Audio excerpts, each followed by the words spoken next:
Channel dua sisi teknologi. Pada part 1 kita telah membahas bagaimana sadisnya si para hacker melakukan attacking dengan membobol bank Dana ataupun BCA yang saya telah review di video sebelumnya. Dan juga setelah mereview bagaimana kamera dengan posisi HP mati atau tidak terbuka layarnya itu bisa terekam. Nah, kali ini saya akan membahas secara singkat dan padat tentunya gimana para hacker itu melakukan aksinya dengan beberapa fitur yang ada. Yang pertama seperti yang di layar ini adalah mirroring, dimana kita bisa mengambil semua data termasuk dari BCA ataupun yang lainnya. Seperti yang kemarin yang saya sudah praktekkan, kita sudah mengirim dana atau membobol aplikasi Dana. Nah, selanjutnya ini adalah mirroring dan ada part-part yang sangat berbahaya sekali yaitu tentang pengambilan data handphone. Nah, di sini saya praktekkan untuk HP yang satunya. Nah, ini ada menu yang namanya File Manager. Di mana File Manager ini adalah kita bisa mengambil seluruh data termasuk film, foto, dan semuanya rekaman yang ada di sini. Nah, ini adalah contoh daripada file yang sudah saya download sebelumnya. Nah, ini adalah foto-foto. Saya gambarkan ini adalah foto-foto sensitif setiap orang atau foto private keluarga ataupun foto-foto yang lain. Dimana dengan mudahnya, dengan hanya mengeklik tombol yang ada di bawah ini, dengan mudahnya foto itu akan menjadi milik si para hacker. Seperti ini, dan seperti ini. Nah, kemudian si para hacker itu akan mengambil datanya di sini. Nah, seperti ini.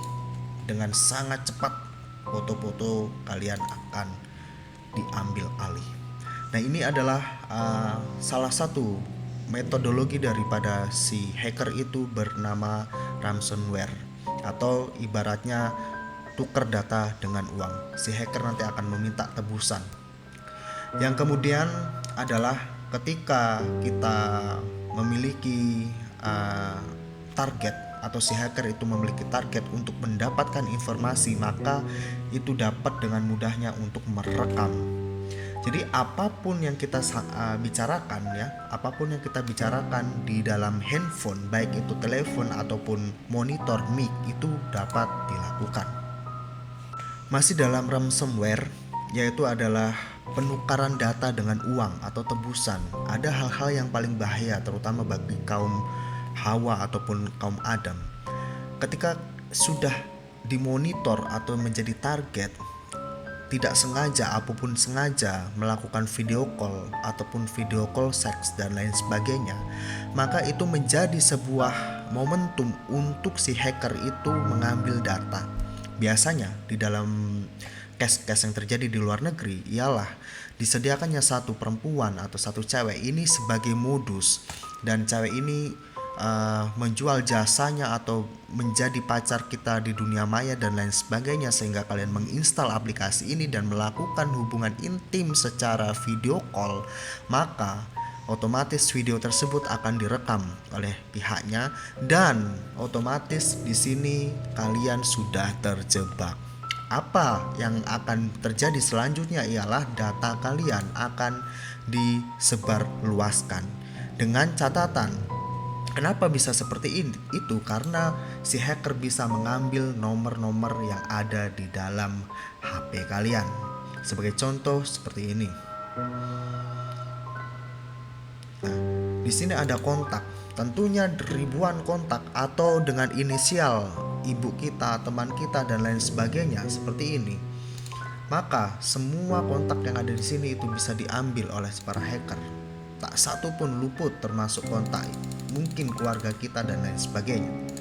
Itulah yang paling bahaya. Kenapa modus-modus saat ini itu sangatlah banyak sekali. Ini adalah enter link, di mana fitur ini sangatlah berbahaya sekali karena fitur ini bisa mengirimkan link langsung terbuka secara otomatis di HP si korban. Seperti contoh, saya akan mengirimkan satu link di mana mungkin si hacker akan menemukan stuck mode di mana sangat kesulitan untuk mendapatkan satu pin code ataupun satu passcode atau pin transaksi. Teman-teman perlu ketahui bahwa dari puluhan bank ada satu atau dua bank yang benar-benar memiliki security yang ketat, di mana dia tidak akan ngebaca si keylogger tersebut. Mungkin yang pernah saya ulik adalah BRI, di mana untuk mendapatkan password transaksi atau PIN transaksi itu sangatlah susah, kecuali dengan metode seperti ini. Karena keylogger tidak bisa membaca, yang bisa membaca adalah mirroring dan phishing. Ketika mirroringnya dia kesulitan karena kecepatan dalam mengirim menulis kata sandi atau memasukkan PIN tersebut, maka si hacker akan mencari cara dengan segala mungkin. Pada kali ini saya mencontohkan adalah ada yang saya temukan di grup hacker tersebut, itu adalah link phishing daripada Dana. Sebetulnya dalam pembahasan konteks ini Dana tidak perlu link seperti ini, karena sistem ini sudah bisa membobol Dana dengan sangat mudah ketika dia sudah menginstal aplikasi tersebut dan ada trojan di dalamnya. Tetapi ini adalah sebagai contoh bahwa inilah yang disebut link phishing. Sekarang saya copy paste, ini bukan dari Dana asli, tetapi ini adalah si hacker atau si scammer itu membuat dimiripkan dengan Dana tersebut.